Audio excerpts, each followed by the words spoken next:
నమస్కారం అమ్మా దివ్య. ఇప్పుడు 2025లో ధనుసు రాశి వారికి ఎలా ఉండబోతుంది? ధనుస్సు రాశి వారికి ఆరవ ఇంట్లో గురుగ్రహం వస్తూ వచ్చింది. ఇప్పుడు అర్ధాష్టమ రాహు నడుస్తూ వచ్చాడు ఇంతవరకు. అర్ధాష్టమ రాహు అయితే ఈ యొక్క ధనుస్సు రాశి వారికి మనశ్శాంతి లేకుండా పోయింది. అంటే గర్ల్ ఫ్రెండ్స్ ఎక్కువైపోయారు అనమాట. వీళ్ళకి ఆదాయం లేకపోతే ఆదాయం లేదని బాధ ఉంటుంది, ఆదాయం ఎక్కువ వచ్చేస్తేనేమో గర్ల్ ఫ్రెండ్స్ ఎక్కువైపోయారని బాధ. అండ్ గర్ల్ ఫ్రెండ్స్ వచ్చినా సరే మేము ముసలోళ్ళం అయిపోయామని బాధ, ఏదో రకం బాధ. ఎదురింటి వాళ్ళకి డబ్బులు రాలేదనో, పక్కింటి వాళ్ళకి లోన్ రాలేదనో, పనికేమాలిన విషయాలన్నీ కూడా ధనుసు రాశి వాళ్ళు ఆలోచిస్తే ఏమవుద్దమ్మా, దట్ ఈస్ కాల్డ్ అర్ధాష్టమ రాహు. రాహువే పనికిమాలినోడు. మరి పనికిమాలిన ఆలోచనలే వీళ్ళకి రప్పిస్తాడు. ఇకపోతే వృత్తి వ్యాపార ఉద్యోగ విషయాల్లో ఏం పర్వాలేదు, సంపాదన బాగుంటుంది.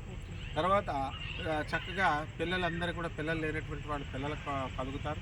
ఎందుకంటే సప్తమంలోకి వస్తున్నాడు ఇప్పుడు మే 30 తర్వాత 2025 సంవత్సరం నుంచి సంతానం వస్తుంది. అండ్ వివాహాలు కానటువంటి వాడికి వివాహాలు అయిపోతాయి. అండ్ మొత్తము ఇల్లు స్థలాలు లేనటువంటి వాళ్ళంతా కూడా స్థలాలు కొనుక్కోవడము, ఇల్లు కొనుక్కోవడము, ఇలాంటివన్నీ కూడా జరుగుతాయి అన్నమాట.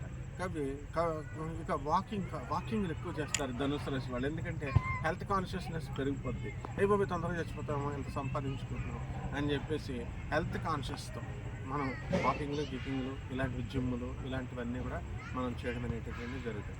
అండ్ ఈ యొక్క ధనుసు రాశి వాళ్ళు మహిళలకు అందరికీ చాలా బాగుంది. అందరికీ బాగుంది. ఒకటి ఏదో రాహు దోషం వల్ల, అవును, అర్ధాష్టమ రాహు వెళ్ళిపోతున్నాడు మే 30 తర్వాత. మంచి స్థానంలో వెళ్ళిపోతాడు. అర్ధాష్టమ శని వస్తాడు అప్పుడు. ఈ శని 4వ ఇంట్లోకి వెళ్ళిపోతుంది, మీన రాశిలోకి వచ్చి. కాబట్టి శనికి చేసుకోవాలి. రావి చెట్టు చుట్టూ తిరగడమే. రావి చెట్టుకి 3 బకెట్లు నీళ్ళు పోసుకోవడం, అండ్ చక్కగా ఓం శనీశ్వరాయ నమః అంటూ జపం చేసుకోవడం, శనీశ్వరుడికి నూనె తైలాభిషేకం చేసుకోవడం, ఇవి చేసుకుంటే సరిపోతుంది. చాలా చక్కగా ధన్యవాదాలు.